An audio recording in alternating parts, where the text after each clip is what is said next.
policial, procure o Instituto Oliver. Boa. E continua dando like aí na live. 13 mil pessoas ao vivo. O Termo Bin mandou aqui. Eduardo Moreira fez um vídeo dando a entender que mesmo colocando um progressista na presidência do Banco Central, os mecanismos de regulação da taxa de juros impediriam uma ação fora desse mecanismo. Tu viu esse vídeo? Não vi esse vídeo. Eu vi esse vídeo, não foi bem isso que ele falou, não. No vídeo que o Eduardo Moreira fala é que, mantido o modelo econômico, a lógica de gestão do modelo, tudo isso que o Cobori falou, de metas de inflação, de pensar a inflação só atirar com política monetária, aumentando taxa de juros, mantendo a lógica do modelo, o presidente que sentar lá no Banco Central vai gerir esse modelo. Aí o que o Edu fazia como sugestão, como proposta política que ele defende, é justamente enfrentar esse modelo. O que a galera reclamou foi dizendo que o Edu passou um certo pano pro Galípolo, porque ele e o Galípolo são amigos, né? E aí conheço o Galípolo, tem o WhatsApp dele aqui, qualquer dia a gente precisa fazer um negócio desse ao vivo, né? Liga pra ele e fala assim, ei, presidente, vamos baixar essa taxa de juros, mas assim... Liga aí agora. Não, mas aí é foda. Não, você não tem que combinar primeiro, não. Então já vamos fazer... Você sabe que o Elias conversou com o Putin, né? No podcast mais tarde, nós podíamos ligar pro Putin. Pronto, podia fazer um negócio desse. Agora sim, vamos lá. O Galípolo, ele tem responsabilidade. Ele está tocando uma política totalmente equivocada, uma política rendida ao sistema, e para além da política econômica, tem gestos simbólicos e políticos que ele não precisava fazer, ele está fazendo. Por exemplo, ele começou uma série de conversas com ex-presidentes do Banco Central, em que ele basicamente está trazendo neoliberais, gente do mercado que saiu do Banco Central e foi trabalhar em banco, para reforçar a ideologia neoliberal. Né? E prestando homenagens, honras e salamaleques a tucanos e por aí vai. Mas esse vídeo do Edu ficou bom. Tirando... Poderia pegar mais firme com Gabriel Galípolo, que eu acho que ele merece. Ele merece uma crítica mais dura. Isso que o Jones falou e o que a gente tá comentando aqui, né? A crítica do Edu ele foi jogado dentro de um modelo e ninguém mudou o modelo, ele tá seguindo o modelo, né? Basicamente, traduzindo é isso. E dentro disso que eu falei, o governo pode mudar a meta de inflação. E aí ele vai ter que seguir a nova meta. Sim. Então, assim, é uma coisa que o governo, o executivo, podia ter feito. Mesmo ele sendo contra. Põe o ministro da Fazenda e o ministro do Planejamento votando no Conselho Monetário Nacional, muda sendo a meta de inflação. O presidente do Banco Central, mesmo sendo contra, vai ter que seguir. Sim. Né? Então, são coisas que... O tripé macroeconômico. Por que superávit primário? Porque ninguém quer mostrar para a sociedade que paga de juros. Traduzindo é isso. Porque para toda a sociedade, obviamente a grande maioria nem sabe o que é isso, mas quando fala, a gente vai ter não tem superávit primário, vai ter um déficit primário de 30 bilhões. Todo mundo corre atrás e fica essa discussão da meta fiscal. Aí a sociedade fica achando que o problema do orçamento público é 30 bilhões de dólares.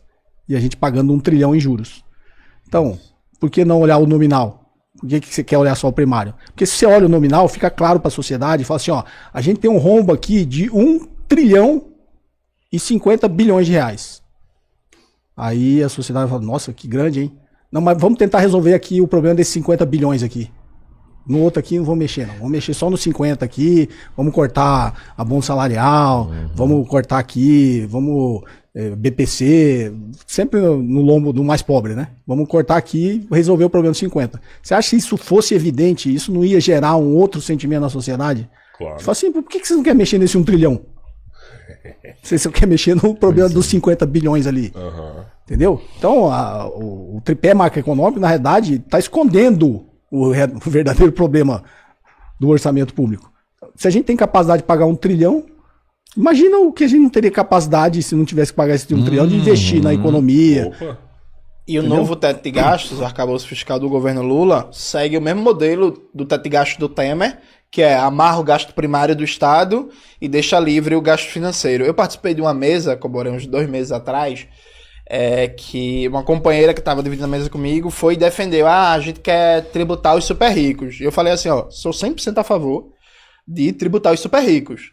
Colocar imposto sobre lucros e dividendos, aumentar a alíquota do ITR, o imposto territorial rural, que pega os latifundiários como o Robertinho, aumentar a alíquota do imposto sobre herança e por aí vai. Agora, é preciso saber, enquanto tiver o novo teto de gastos funcionando, o aumento da arrecadação não vira aumento correspondente do gasto público em saúde, educação, cultura, ciência e tecnologia, meio ambiente, infraestrutura.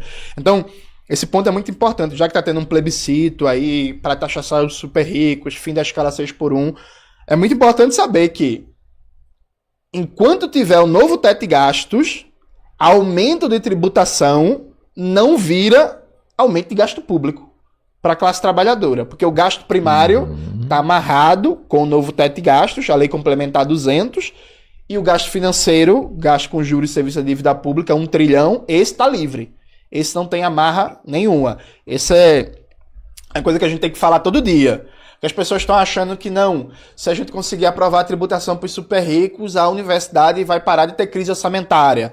Vai sobrar dinheiro para a educação pública, para a saúde, não. A universidade está com crise orçamentária não é por falta de arrecadação.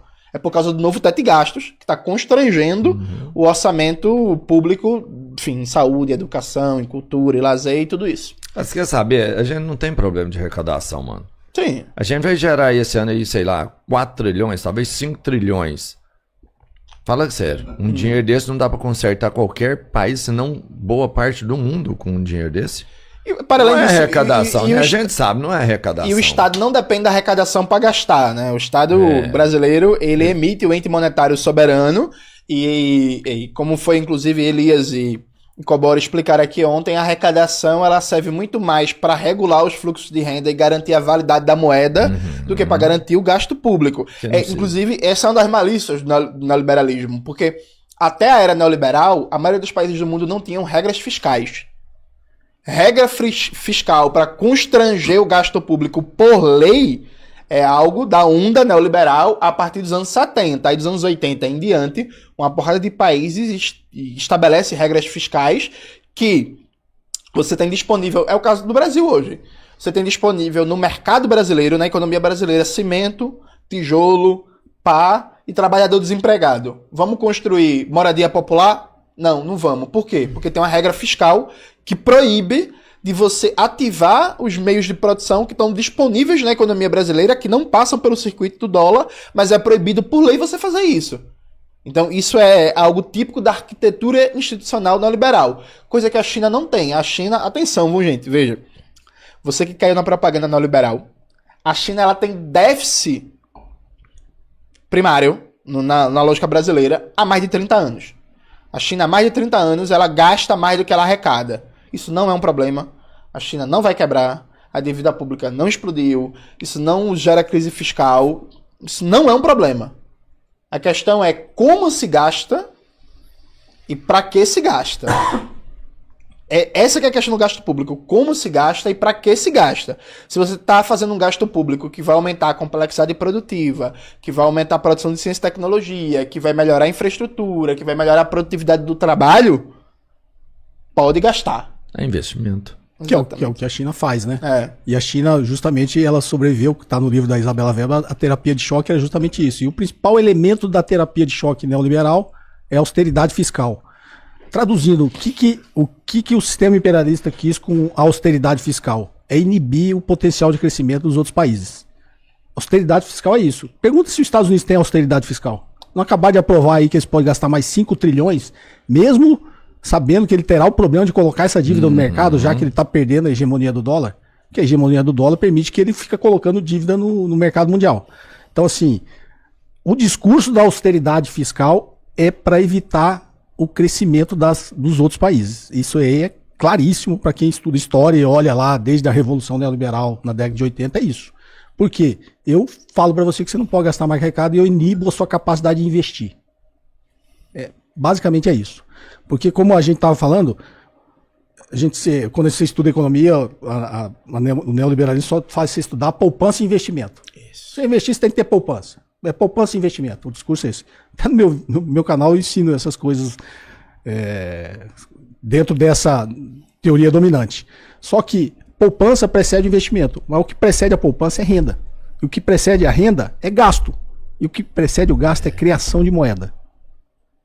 Então, você cria moeda, você gasta, o seu gasto... Eu sempre falo, o governo está gastando. Cara, gasto de um é renda do outro, Sim. tá? O governo tá queimando dinheiro. Quando ele gasta, o gasto dele virou renda de alguém. E aí essa renda vira poupança, depois vira investimento e aí esse ciclo vai. E nesse ciclo tem arrecadação. Se a economia cresce, o governo arrecada mais. Se ele arrecada mais, ele não vai ter problema fiscal. O problema é qual o tamanho desse ciclo, aonde está sendo feito o gasto e se isso vai se tornar um aumento da capacidade produtiva do país, de crescimento produtivo, para onde esse crescimento produtivo está indo, se está indo para complexidade tecnológica, está indo para a fronteira tecnológica, que isso vai aumentar a produtividade do trabalho, vai melhorar a renda de todo mundo e o país vai crescer. O que a China fez, cara? A China até hoje cria moeda, gasta, vira renda, vira poupança, vira investimento e o ciclo continua e a ascensão da China. Se você olhar o nível de crescimento da China, nenhum país na história teve esse nível de crescimento que teve. Sabe por que eles tiveram isso? Porque eles cagaram para a teoria neoliberal. Show. Inclusive, se inscrevam no canal, porque quando o Três Irmãos bater 600 mil inscritos, a gente vai pra China. Boa. Já tá combinado, já. Ainda vai levar o Farinaz, hein? Vai levar o Senhor da Guerra. Ô, Jones,